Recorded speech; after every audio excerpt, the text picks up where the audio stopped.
तो एक किसान था, बड़ा भोला भाला, अनपढ़ था, ज्यादा पढ़ा लिखा नहीं था। किसान अपने खेत में खेती कर रहा था, तभी एक महात्मा उसके खेत में आ गए और महात्मा आके बोले, भाई हमको कुछ भोजन प्रसाद पवाओ। किसान बोला, अरे महात्मा आए भैया, इनको प्रणाम करो। किसान ने उनको प्रणाम किया, प्रणाम करके महाराज उनको भोजन प्रसाद पवाया। कहा, महात्मा जी आप आए हैं, मुझे कोई गुरु मंत्र दे जाओ। महात्मा जी ने सुंदर गुरु मंत्र दिया, द्वादशाक्षर मंत्र दिया। बोले ये तो बहुत कठिन है, इतना कठिन नहीं, सरल सा दो। अष्टाक्षर मंत्र दे दिया। बोले ये भी कठिन है, कोई और सरल दे दो। महात्मा बोले कुछ नहीं, तुम इतना कृष्ण चंद्र बोल दिया करो बस। कृष्ण चंद्र बोले, हाँ इसी का नाम, जब यही तुम्हारा गुरु मंत्र है। इतना भोला बेचारा याद करने लगा, उसको याद ही नहीं होवे कृष्ण चंद्र कृष्ण चंद्र कृष्ण चंद्र। अब भूल ना जाऊं इसके लिए बोलता रहता था 24 घंटे, कृष्ण चंद्र कृष्ण चंद्र कृष्ण चंद्र। अपने खेत में हल जोत रहा था, कृष्ण चंद्र बोल रहा था। इतने में उसकी पत्नी आ गई, अरे सुनो तुम्हारे लिए भोजन लाई हूं, जल्दी कर लो। बोले कृष्ण चंद्र कृष्ण चंद्र कृष्ण चंद्र। पत्नी पीछे लग गई, पीछे, भोजन तो कर लो, रोटी तो खा लो, ठंडी हो जाएगी। बोले अरे तू पीछे मत पड़, मैं भूल जाऊंगा, गुरुजी ने मंत्र दिया मुझको। पत्नी बोली, अच्छा एक काम करो, आप भोजन कर आओ, तब तक आपके नाम को मैं रट लेती हूँ, मैं उसको संभाल लूंगी, पर जैसे आप आओगे फिर आपको सुना दूंगी, आप कर लेना। वो ठीक है। बोले क्या बोलना है? बोले कृष्ण चंद्र। पत्नी बोली ठीक है। अब कृष्ण चंद्र बोलने लगी पत्नी, कभी कहीं जाए कभी कहीं जाए, कुछ करे। वो कृष्ण चंद्र बोलते बोलते घसीटे चंद्र हो गया। लौट करके अपने पति के पास, पति बोल, हाँ वो मैं भोजन कर लिया, जल्दी गुरु मंत्र सुना दे मुझको, क्या था मैं तो भूल गया। बोले घसीटे चंद्र। वो उसी से ही हल जोतने लगा, घसीटे चंद्र घसीटे चंद्र घसीटे चंद्र। आकाश में वैकुंठ में बैठे हुए वैकुंठनाथ भगवान प्रसन्न हो गए और प्रसन्न होकर बोले, लक्ष्मी जी हम जा रहे हैं। बोले कहां? बोले एक किसान का उद्धार करने जा रहे हैं, उसको वैकुंठ लेके आएंगे। लक्ष्मी जी बोली, आपका अशुद्ध नाम बोल रहा है, वो आपका अशुद्ध नाम उच्चारित कर रहा है वो, और आप कह रहे हो कि इसका कल्याण करूंगा मैं। ठाकुर जी बोले, देखो नाम भाव कुभाव अनख आलसहु, नाम जपत मंगल दिश। नाम कैसे भी जपे कोई दोष नहीं है, बस भाव मेरे प्रति होना चाहिए। वो नाम भले ही गलत जप रहा है, लेकिन उसके हृदय में तो मैं ही हूं ना। और एक बात बताऊं लक्ष्मी जी आपको। बोले क्या? बोले ये घसीटे चंद्र अशुद्ध नहीं है, मेरा नाम है ये भी। बोले क्यों? बोले जब हम छोटे थे तो बाल लीला कर रहे थे ब्रज में, यशोदा मैया खूब नहलाती धुलाती और बढ़िया सुंदर श्रृंगार करती, लेकिन हम पूरे नंद भवन में घुटमुन चल चल के कभी नीचे लुढ़क करके, कभी ऊपर गिर के सब माला तोड़ लेते, अस्त व्यस्त वस्त्र कर लेते, घुंघराले केशों की ऐसे भुज्जा बना लेते, ऐसा रूप बना लेते। यशोदा मैया बोली, आओ मेरे खसीटे चंद्र, सुबह कृष्ण चंद्र बना के भेजती हूँ, खसीटा चंद्र बन के आता है शाम को। तो बोले तब यशोदा मैया ने हमारा नाम रखो खसीटे चंद्र तो इसलिए शुद्ध नाम है। तो ठाकुर जी के बहुत सारे नाम हो गए, कनुआ, गोपाल, गोविंद, माधव, कन्हैया। यशोदा जी का प्रिय नाम है कन्हैया। मैया लाल जी को इसी नाम से पुकारती है।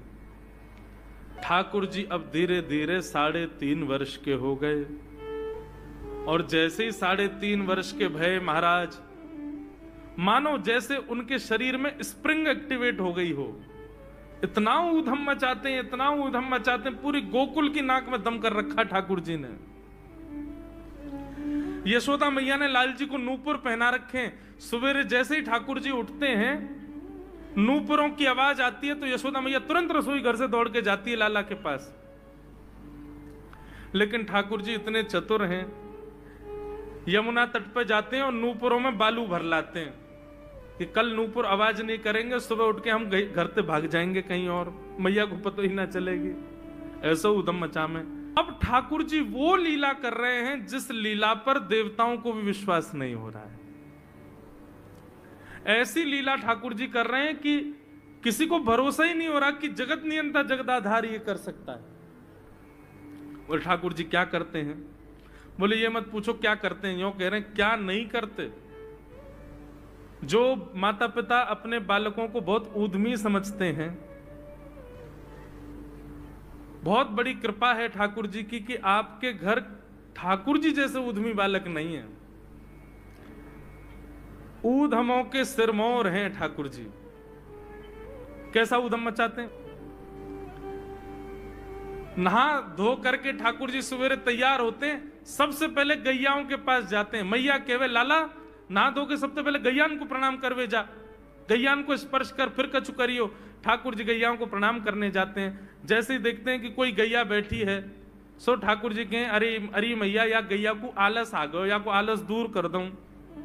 सो बैठी हुई गैया के ठाकुर जी सींग पकड़ लेते हैं और सींग पकड़ करके अपनी ओर खींचते हैं। दूसरी तरफ से सींग बलराम जी पकड़ लेते हैं। अब ऐसे सींग पकड़ करके ऐसे ऐसे गैया के सींग हिलाते हैं। अब बैठी रहती गैया थोड़ी देर तो कोई बात नहीं, जैसे जोर जोर से हिलाना प्रारंभ करते हैं सोई गैया खड़ी हो जाती है। और जैसे गैया खड़ी होती ठाकुर जी लटक जाते हैं सींगों से। अब ठाकुर जी को तो बढ़िया झूला बन गया, गैया की सींगन पे झूल रहे हैं। थोड़ी देर तो गैया इधर से उधर ठाकुर जी को झुलाती रहती है, लेकिन थोड़ी देर बाद जैसे ही ठाकुर जी की पकड़ कमजोर होती है, गैया को पता चल जाए कि अब लाला गिरवे वारो है, तो गैया भी इतनी चतुर कि वो गोबर में ही जाके खड़ी हो गए। ठाकुर जी के इन्हें आगे को चल, मैं गोबर में है जाऊंगो। गैया के ना अब तो मैं यही खड़ी रहूंगी, तुम गोबर में ही गिरो। और सोई ठाकुर जी को हाथ छूट जा, मैया मैया बचाइयो, देख जे गैया मुंह को गोबर में फेंक रही है। अब मैया जब तक बचावे आवे तब तक तो लाल जी के हाथ छूट जाएं और ठाकुर जी गले गले तक गोबर के ढेर में जाके गिर जाएं। पर यशोदा मैया निकाले, कितनों सजाए लो, कितनों ए लाला तू वैसे ही कारो, ऊपर ते मैं तो को बढ़िया सुंदर बना के रखूं, लेकिन तू घूम फिर के गोबर में ही आके चौं खेले। मोकू तो लगे तू पूर्व जन्म को सूकर दीख है। ठाकुर जी मंद मंद मुस्कुरा रहे, हाँ मैया जे बरा भगवान को अवतार भयो ना, जाने पृथ्वी की रक्षा करी हिरण्याक्ष थे। मैया बोली हाँ वो मैं ही तो हतो, मैं जय जय हूं मैया, वो बरा भगवान ही जय जय, वही जय जय तेरे यहाँ लाला बन के आयो है। यशोदा मैया के बातन ने मत बनाए कर, नेक नेक बड़ो है क्यों बोलवो सीखो, ऐसी बात बनावे जय जय बोले अपने आप पे, नावे धोवे है ना है मोह पहुंचे ना है, मैं जय जय हूं। ऐसी मधुर लीला ठाकुर जी कर रहे हैं। आकाश में 33 कोटि देवता ये लीला देख करके अपने नेत्रों पर विश्वास नहीं कर रहे। ऐसे मधुर ठाकुर जी। एक दिन नंद भवन में गैया ब्याह गई। जैसे ही गैया ब्याई, ठाकुर जी जैसे ही गैया ब्याती है ठाकुर जी वहीं खड़े हो जाते हैं। और बंधुओं शास्त्रों में आज्ञा है कि गाय जब ब्याह रही हो, बछड़े को जन्म दे रही हो या बछिया को जन्म दे रही हो, उस समय गैया जो होती है वो दो मुखी हो जाती है। एक मुख तो सामने है, और जब जन्म देती है तो बछड़ा या बछिया उसका मुख जब बाहर आता है तो दो मुखी हो जाती है। ऐसी दो मुखी गैया की जब आप परिक्रमा करते हो तो पूरे ब्रह्मांड की परिक्रमा का फल प्राप्त होता है। तो ठाकुर जी का नियम है, नंद बाबा की उंगली पकड़ के खड़े रहे, जैसे ही गैया ब्यावे वारी हो तो वाकू सहलाते रहे, जैसे ही गैया ब्यावे वारी हो, जैसे ही बछड़ा बाहर आवे सोई ठाकुर जी वाकी परिक्रमा कर लें, परिक्रमा करके दंडवत प्रणाम करें, वाकी चरण रज को माथे से लगा में, और बछड़ा जन्म ले सो वाकू नवा में दुआ में, वाकू अपने गरे से लगा में। एक दिन ठाकुर जी जोर जोर से रोने लगे। बछड़ा जैसे ही जन्म लियो बछड़ा ने, ठाकुर जी रोने लगे। नंद बाबा शांत करा में नहीं माने, बलराम जी ने शांत करायो नहीं माने। यशोदा मैया बोले लाला का भयो, तू रो क्यों रोए? बोले मैया मेरे संग बहुत बुरा भयो। यशोदा मैया बोली कहा भयो? बोले गैया के बछड़ा ने जन्म लियो। मैया बोली तो वाह बछड़ा को मैंने मुंह खोल को देखो, वाह के सबरे दांत ने करे आए। मेरे जन्म को 3 साल है गए, अभी तक 4 ही दांत निकरे मैया, वो टूट जाए, रो रहे हैं अपने दांतन को, मेरे दांत चौना निकल रहे सबरे। बाप बछड़ा के जन्म लेते सबरे दांत आ गए, मेरे दांत चौने ही आ रहे हैं। यशोदा मैया ऐसी मधुर बात सुनकर के झूठी झूठी कहती, मैया कहती लाला तू दूध ना पीवे ना, पूरे दिन मक्खन खावे, मक्खन चीकनो होवे, दांत निकरे चिकनो है कि सुई पेट में चलो जाए, तो दूध पिए कर।